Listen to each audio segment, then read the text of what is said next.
let's talk about inflammation. What is inflammation and how does that actually develop? Yeah, so inflammation is our body's natural response to any sort of injury. And it's really a protective mechanism because we know that throughout the history of mankind, more people have died from chronic systemic infections, right? Or actually, I shouldn't say chronic, but acute infections that have got in through typically flesh wounds. Meaning, if somebody was out, like our ancestors before we really had good first aid, they would be out working, hunting, or something like that, harvesting, and they would get a flesh wound, right? So they would get a big cut in their leg, their arm, whatever it was, and bacteria would get in there because we didn't really have good technology to sterilize it, and it would spread throughout the body and kill them. And this is the most common reason why people would die, even in wars and things like that. Most people didn't actually die from the wound, from the actual, like if they were stabbed or shot or whatever it was. Typically, they were actually dying from the infection that occurred because of the flesh wound.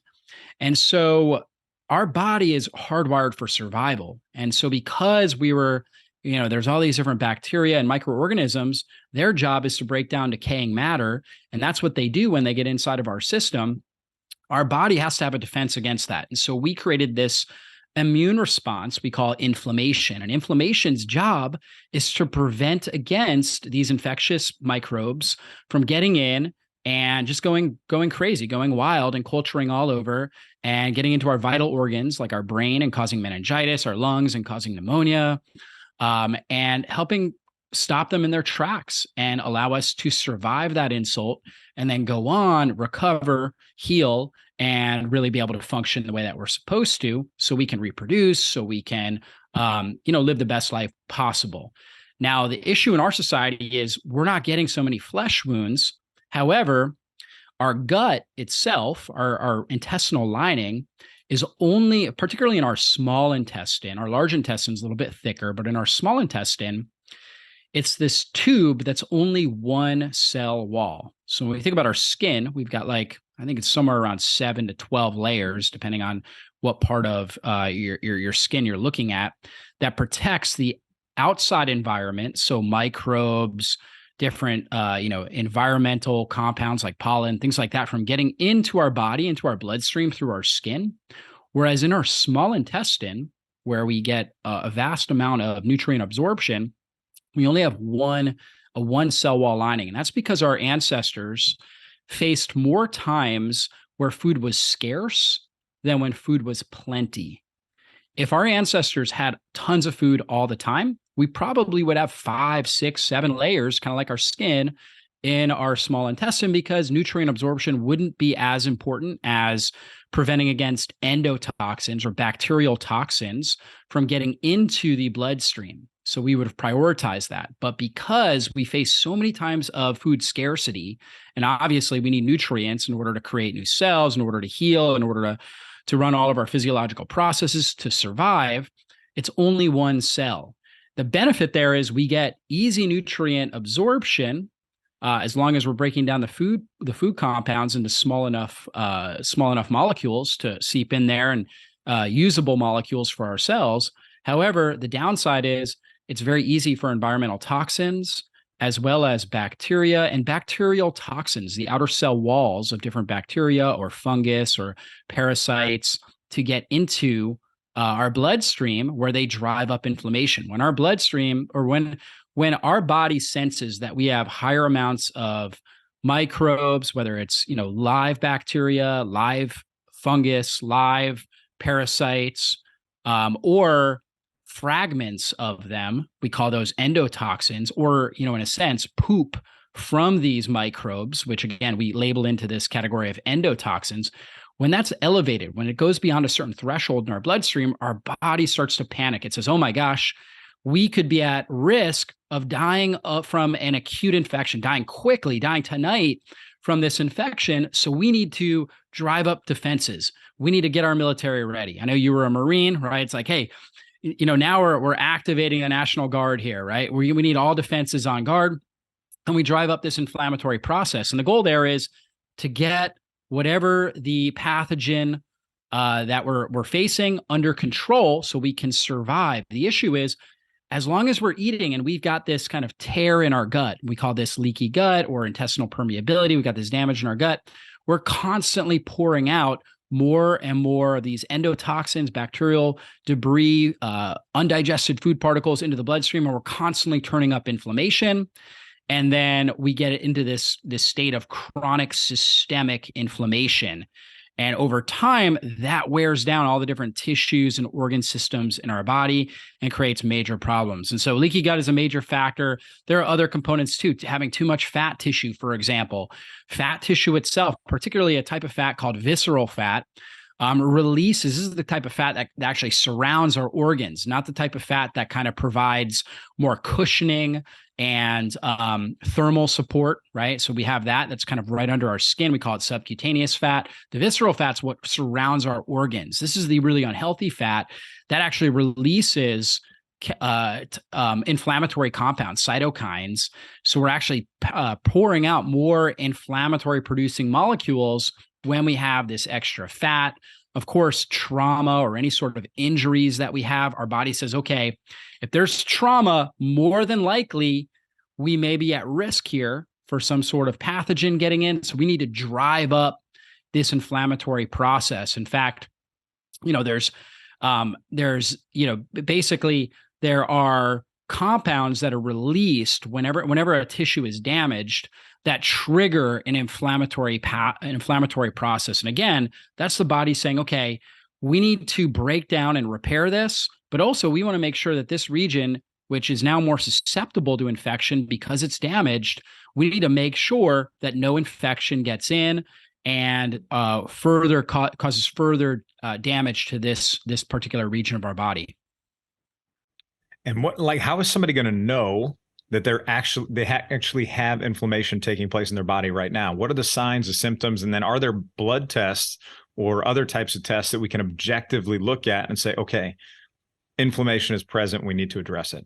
Yeah, absolutely. So whenever somebody's inflamed, okay, we typically think, and it can impact people in different ways, but the way that most people, in a sense, feel inflammation will be heat in certain areas, pain, so painful joints, that could be an issue, or just areas that are not functioning properly, like in your skin. If you have skin inflammation, you may not feel pain. You may not feel pain, but you might have eczema. You might have, dry, scaly skin. You might have acne. That's an inflammatory process on your skin. In your brain, you don't actually have pain receptors. So when people have headaches, that's typically coming from outside of the brain, where blood vessels are being constricted and different muscles around your skull are actually being impacted there. And that will cause headaches. But your brain itself doesn't feel pain. There's no actual direct pain fibers there.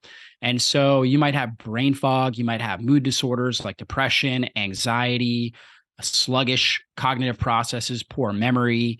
These are all signs of inflammation. Trouble losing weight.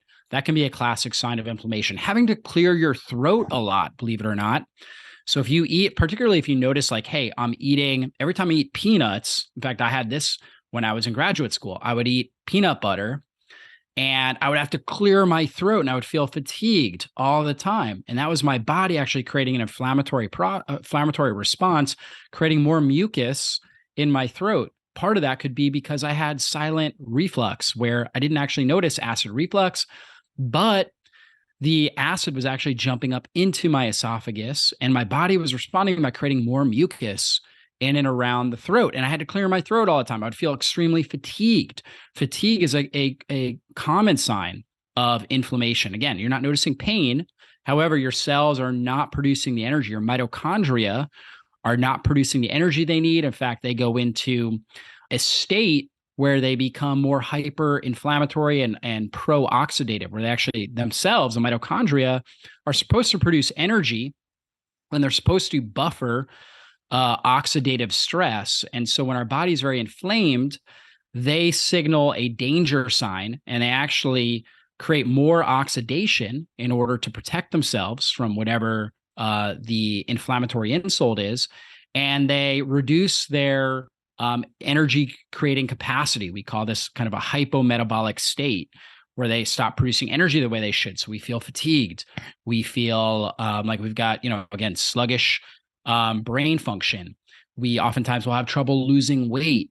We might even have thinning hair, right? This is a common sign of inflammation as well. So it could be a lot of different things. And then when we look at labs, a couple markers that we look at, one is called C-reactive protein, which is an inflammatory marker. And it's easy test that you can run. A lot of insurance companies run it. We always want to see that under 1. Now, the typical lab range won't flag it high typically unless it's over 3. However, if anything over 1 is a sign of pretty high level inflammation. In fact, HSCRP, high sensitivity C-reactive protein, is not even like a really good marker, honestly, for inflammation. It's a marker. If it is elevated, we know that you have very high inflammation. I'll see this high on a lot of people.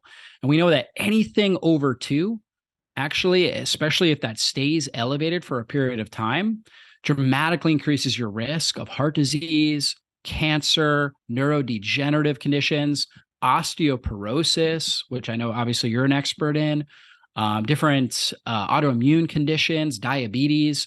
And so that's definitely a marker you want to get run and be able to look at that on a regular basis. Also, another great marker is ESR, or erythrocyte sedimentation rate. And this is kind of looking at, are the blood cells sticking together or are they moving kind of smoothly through your bloodstream? And so when red blood cells stick together, they're not able to basically get oxygen. Their oxygen delivery to cells is reduced. And when the oxygen delivery to your cells is reduced, that's when your mitochondria says, okay, there's a problem here, and goes back into that hypometabolic pro-oxidative state. So it's really important that we have good functioning red blood cells, good oxygen carrying capacity, and good oxygen extraction at the cellular level. So ESR is one way we can look at that. And so if the red blood cells are clumping and dropping in a tube fast, quickly, like faster than 10 millimeters per hour, that's a sign that we have a lot of clumping going on. And the actual negative charge of the red blood cells is reduced. So normally they have kind of this repulsive charge, this negative charge on the outside, and that can be reduced. And there can be, for example, antibodies that actually bind to the red blood cells and create more of a positive charge. And now we start to get more clumping. A lot of people with autoimmune conditions, you'll see higher ESR levels. People with just any sort of chronic inflammatory state can have higher ESR levels. So we'll look at that as well. Another key marker is your fasting insulin. Okay. And I know we're going to talk more about blood sugar, but insulin is this hormone that's really key for getting glucose, which is blood sugar, as well as nutrients into your cell. But the key is you need to have good sensitivity to insulin. Your cells can actually start to reduce their level of sensitivity. We call that insulin resistance. And that can be a major problem. And that happens and is very much correlated with inflammation. And so we like to see your fasting insulin. So you should be fasting overnight, getting your blood work done in the morning. So you're fasted, let's say 12 or 14 hours. You go in, it should be under 6. Okay. And if it's up over that, that's a sign that your body's producing too much insulin. That can be a factor when it comes to inflammation. Also, another marker that we look at is serum ferritin. Ferritin is a storage form of iron. And normally, you need to have some of that. That's a storage form. What happens is a lot of bacteria, parasites, they use iron. Even cancer cells will use iron as kind of like a fertilizer to help them grow and reproduce, right? And cancer cells, obviously, they're fast dividing cells. They use a lot of this iron. And so when our body, when our innate intelligence says, okay, we have high pathogen load in our system, or we have a high amount of abnormal cells that are growing rapidly, it will start to store more iron and put less iron into the actual serum to be utilized. And we'll start to see this ferritin going up. And so when we start to see ferritin up over, let's say 150, that's a sign we have inflammation going on in our system. We can also have conditions of iron overload as well, where all of our iron markers are high. And that's a condition called hemochromatosis. And we know that high iron itself is pro-oxidative. So we need a certain amount of iron. That's what actually produces the hemoglobin that's in the red blood cells that brings oxygen to the cell. We talked about how important that is. However, if we have too much iron, we actually create more oxidative stress. And oxidative stress is kind of a precursor to inflammation. When there's high amounts of oxidative stress, it drives up all of our inflammatory pathways and amplifies inflammation in our system. So high iron levels actually can be a major factor here as well. So those are 3 markers. There's a number of other markers that can be looked at, but that's a great place to start. Actually, more than 3 markers. I mentioned C-reactive protein, ESR, fasting insulin. Also mentioned the serum ferritin as well.